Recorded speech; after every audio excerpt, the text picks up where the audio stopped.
Queridos hermanos, celebramos como todos los meses esta misa en la cual rogamos por la patria.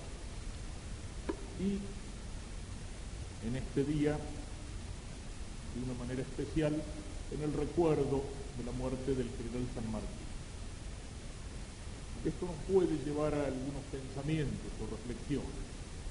En primer lugar, a uno sobre el que constantemente hemos venido insistiendo en estas mesas, con datos históricos, que es el espíritu que tenían aquellos hombres que nos hicieron una patria. La Argentina no nació a la casa, no nació por casualidad, no nació como hija de nadie. Tiene un pasado, tiene una historia, una cultura, una raza, una religión, una lengua. Y todo eso se hunde en las raíces de la historia.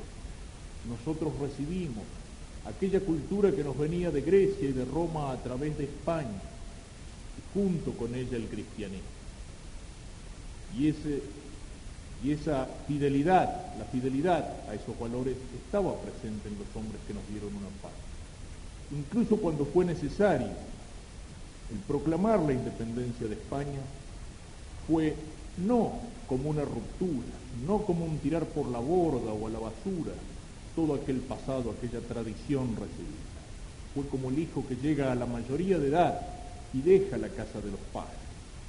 Y no siempre es fácil el dejar la casa de los padres, y no siempre los padres comprenden cuando un hijo deja la casa de la familia para formar una familia nueva. Pero esa separación, esa ruptura no significa un renegar de la tradición, de la herencia. Y no renegaron los hombres que nos dieron una patria. Y no renegaron del aspecto cristiano, de esa tradición, de esa herencia. Lo veíamos aquí el Día de la Bandera, con todas aquellas frases tan hermosas de Belgrano, con esa referencia tan concreta al manto de la Virgen, no como algo poético, el cielo, la montaña, sino como algo real y concreto, a los colores de la Inmaculada Concepción, y es más todavía, a la Virgen de Luján. Citábamos aquí la frase del hermano de Belgrano: mi hermano tomó los colores de la bandera del manto de la Inmaculada de Luján. Ese era el mismo espíritu de San Martín, y existe correspondencia entre San Martín y Belgrano. Belgrano que le recomienda a San Martín que no olvide los escapularios de la tropa, que presida el rezo del rosario, aunque se rían y aunque no lo entiendan los mentecatos. San Martín en la celebración de la misa, San Martín poniendo el patrocinio de la Virgen como generala de sus ejércitos, los capellanes de San Martín como Guiraldes, como Inalicante, San Martín que castiga con penas tremendas el azote, el que la lengua sea atravesada con un hierro al rojo de aquellos que blasfemen del nombre de Dios o de su Santísima Madre. Ese era el espíritu de los hombres que nos hicieron una patria. Nuestra patria nació cristiana. No se preocuparon solamente de darle a nuestra patria un cuerpo, es decir, un territorio libre de toda dominación extranjera, sino que quisieron darle también un alma y un alma cristiana. Eso es algo que no podemos olvidar, y eso es algo a lo cual no tenemos derecho de renegar sin traicionar el sueño de aquellos que fundaron esta patria. Nuestra patria tiene desde sus orígenes, en el sueño y en la mente de los hombres que la hicieron, de los hombres que ganaron su libertad y su independencia, nuestra patria tiene un alma cristiana. Y San Martín, así como se preocupó del cuerpo de esta patria, se preocupó de su alma. San Martín precisamente fue incomprendido, fue calumniado, fue arrojado al exilio por aquellos que no entendían el alma cristiana de la patria, por aquellos que ya desde el origen miraban hacia otras tierras, hacia otros pueblos, por aquellos doctorcitos unitarios, por aquellos señores de las logias porteñas como Rivadavia, que no querían el alma de la patria, que miraban no hacia la tradición de España, sino hacia los principios masónicos de la Revolución Francesa. Esos fueron los que persiguieron, le hicieron la vida imposible, calumniaron a San Martín y lo enviaron al destierro. Pero San Martín desde el destierro se preocupa todavía por el cuerpo y por el alma de la patria.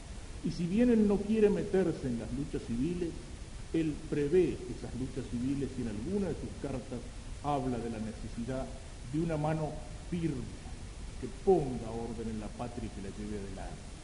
Y cuando esa mano firme enfrenta al invasor extranjero tendiendo sobre las aguas del Paraná las cadenas que cierran el paso a la escuadra anglo-francesa en la vuelta de Obligado, San Martín quiere venir, se ofrece para venir como voluntario, ya anciano, y San Martín en su testamento deja su sable a aquella mano firme que supo cerrar las fronteras de la patria a la invasión extranjera. San Martín quiso una patria libre en su cuerpo y cristiana en su alma. Esa es la herencia que hemos recibido, esa es la herencia que no tenemos derecho a traicionar. Al recordar a la patria en sus próceres, tenemos que pensar que con ellos ocurre algo parecido a lo que pasa cuando la Iglesia nos pone delante el ejemplo de los santos. ¿Para qué la Iglesia nos hace mirar hacia los santos? Nos hace mirar hacia los santos para que veamos en ellos las maravillas de la gracia de Dios, así como contemplamos las maravillas que Dios hizo en un paisaje, en la naturaleza. Con mucha mayor razón tenemos que contemplar esas maravillas en la obra de arte que Dios hizo en aquellos hombres y mujeres que tomaron en serio la vida cristiana, la vida del Evangelio. La Iglesia nos coloca a los santos también delante de la vista como intercesores, es decir, son amigos de Dios en el cielo que le ruegan a Dios por los que aquí en la tierra todavía estamos en lucha y en camino. Pero sobre todo cuando la Iglesia canoniza a los santos, nos pone a los santos como ejemplos, los pone como modelos de vida. Si la vida del cristiano es una imitación de Cristo, los santos reflejan distintos aspectos de la infinita perfección de Cristo y nos muestran cómo seguir el camino de la imitación de Cristo. Pues bien, lo que pasa con los santos de la Iglesia pasa con los héroes de la patria. Los héroes no están solamente para que nosotros los recordemos, les rindamos homenaje o dediquemos a su memoria discursos que tantas veces son palabras huecas y palabras vacías. Los héroes están puestos también como ejemplo y como modelo de la vida. Son los dos ejemplos que puede tener el hombre y el cristiano, el santo y el héroe. El santo como resumen de todas las virtudes humanas, del coraje, del heroísmo, de la generosidad, del desinterés, del servicio, del bien común, y el santo como resumen de las virtudes divinas, de las virtudes sobrenaturales, de las virtudes teologales. Pero no son dos cosas separadas, porque ser santo es heroico, el santo es héroe, es alguien que ha vivido heroicamente las virtudes cristianas, y el héroe cristiano es también santo, aun cuando en su vida se haya dedicado al servicio de valores humanos, como la justicia, como la verdad, como la familia, como la patria. Si lo ha hecho con espíritu cristiano en esos valores, él estaba sirviendo a Dios. Por eso cuando alguien con espíritu cristiano entrega su vida defendiendo la patria, se puede decir que ha caído por Dios y por la patria sin que esas palabras sean una exageración. El santo y el héroe son el ejemplo, son el modelo. Y son el modelo que llega a una culminación cuando entrega la vida, porque el mártir de una causa, de una idea, de una fe, es el resumen en el cual el santo y el héroe se juntan. El santo porque no hay quien tenga caridad más grande, amor más grande que aquel que es capaz de dar la vida, dice el Evangelio. Y el héroe porque el martirio, el entregar la vida, es el acto supremo de valor, de coraje, de la virtud de la fortaleza. Esos son los ejemplos y los modelos. Por eso tiene importancia que las vidas de los santos sean auténticas, es decir, que nos muestren verdaderamente a los santos como han sido. A veces había vidas de santos que nos mostraban a los santos deshumanizados, los mostraban admirables como si ya hubieran nacido santos y hubieran seguido por el camino de la santidad sin ningún esfuerzo porque ya estaban hechos para eso, y nos mostraban milagros extraordinarios y nos desalentaban un poco. No, la vida de un santo tiene que ser auténtica y mostrarlo con sus luchas humanas, con sus defectos también, cómo ha conseguido, luchando, vencer esos defectos y seguir a imitar a Cristo. Lo mismo pasa con la vida de los héroes, lo mismo pasa con eso. Por eso es importante la verdad de la historia, que la historia que se enseña en los colegios sea una historia verdadera. ¿Por qué? Porque el niño aprende por palabras, por principios, pero sobre todo aprende por ejemplos. Y por eso es importante que los ejemplos que se ponen a los niños ya desde chicos sean los verdaderos ejemplos.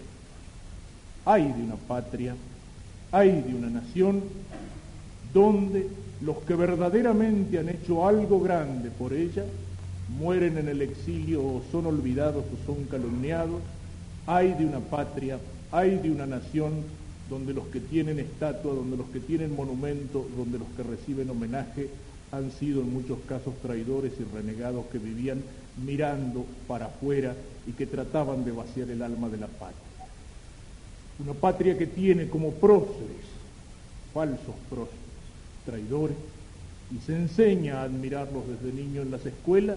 Esa patria está forjando generaciones de traidores y generaciones de renegados. Es importante que la historia nos enseñe el culto y el ejemplo de los héroes verdaderos, así como la historia de la Iglesia tiene que mostrarnos realmente el ejemplo de los santos. Y hay algo que decíamos recién y que es muy importante también. El niño aprende por principios, por palabras, pero sobre todo aprende por ejemplo. Si un niño ve que en su casa el papá o la mamá le dicen una cosa, pero después hacen otra distinta, ¿qué es lo que más le queda? No son tanto las palabras, sino los ejemplos. Y se da cuenta cuando hay una contradicción entre una palabra y entre un ejemplo. Y cómo nace muchas veces una vocación en un joven. Cuando un joven conoce y admira a una persona que ha seguido un determinado camino y entonces dice, yo quisiera ser como aquel. Es decir, en el santo y en el héroe, en el ejemplo, en el modelo, aparecen las verdades, los principios como encarnados, como realizados en una persona. El santo es aquel que ha hecho de su vida un evangelio. El héroe es aquel que ha hecho de su vida una encarnación de los principios de amor al bien común, de fidelidad y de heroísmo.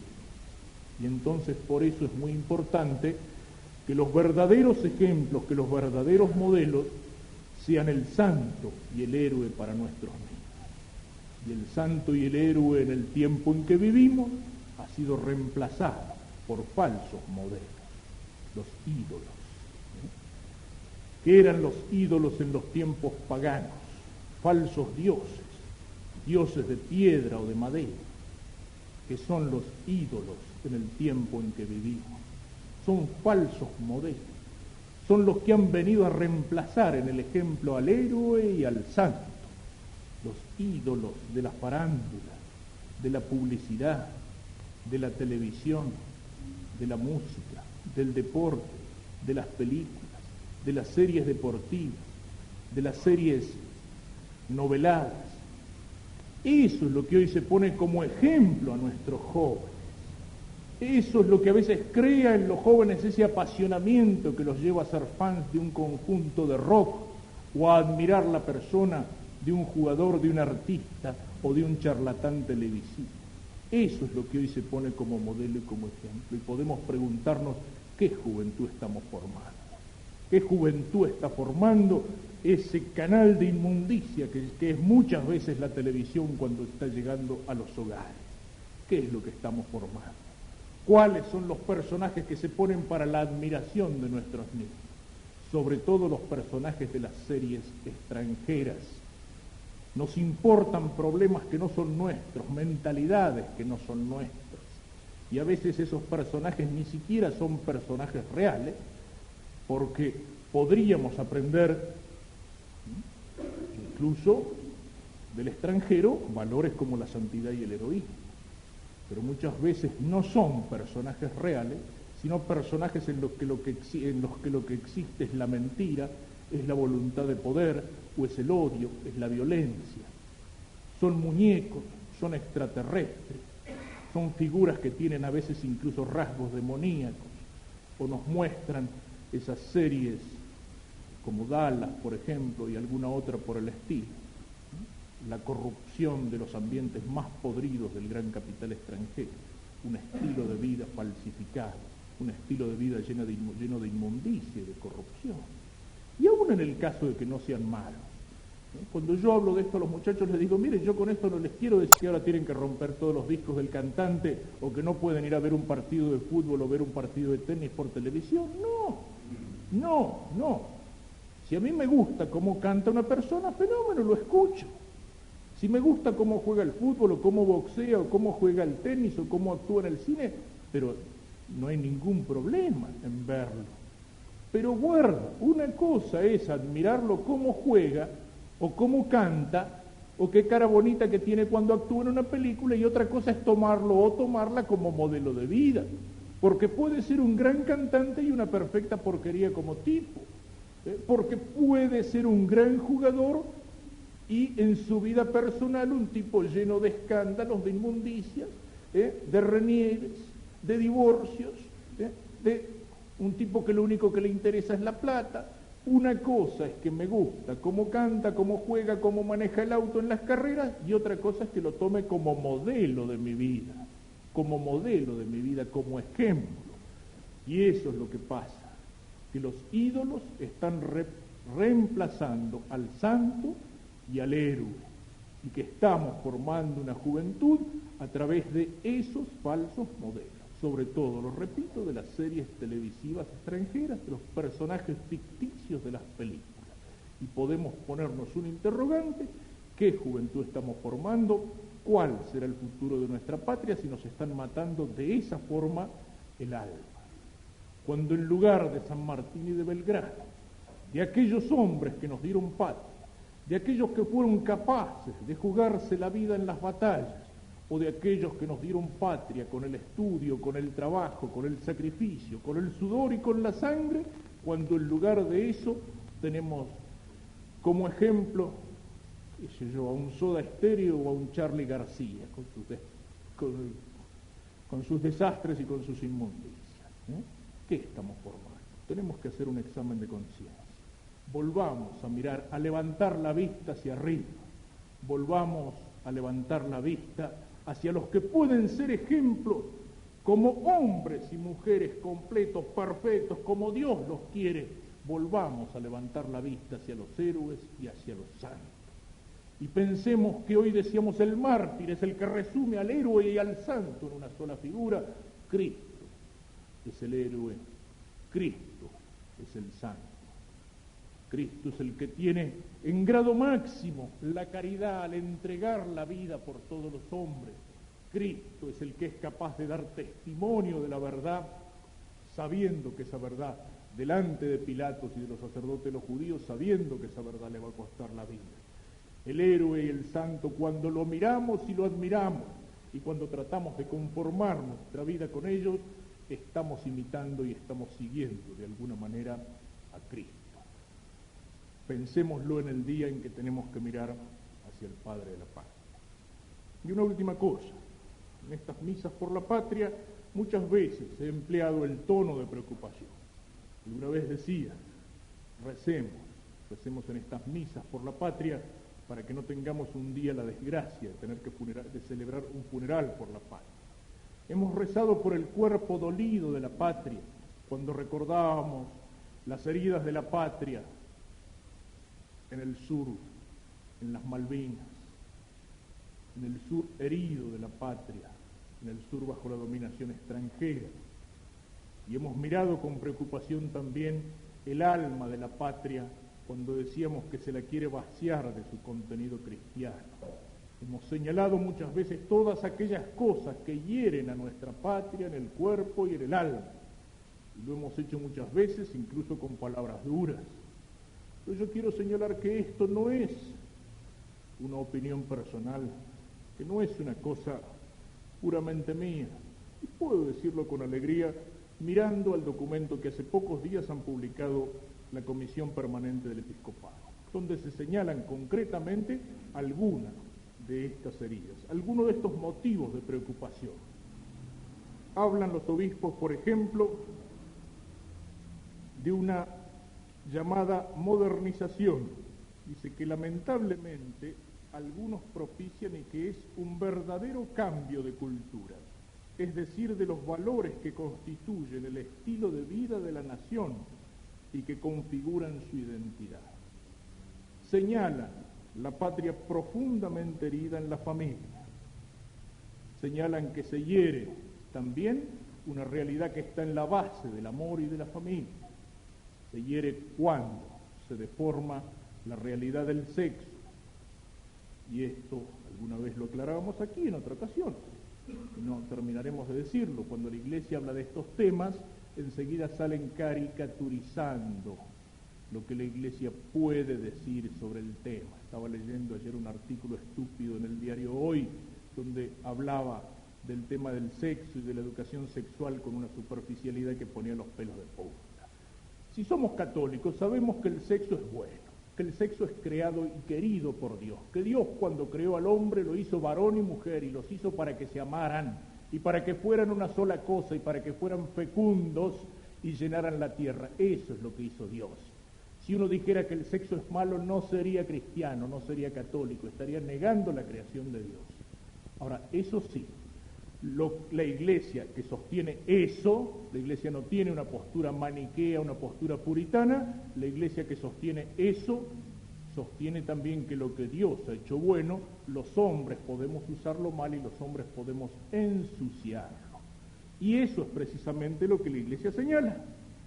Unida a la destrucción de la familia, una deformación del sexo, cuando dice, por ejemplo, a través de la pornografía y de la comercialización de la mujer.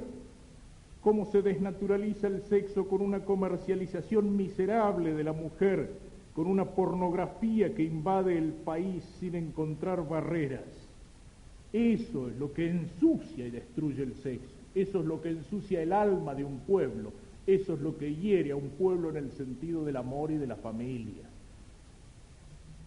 Y también hace referencia a proyectos que tuercen el debido camino de la iniciación sexual del niño y del adolescente. Tampoco voy a hacer a esto más que una referencia de paso. Es un tema que se está discutiendo mucho y que a veces se lo discute mal.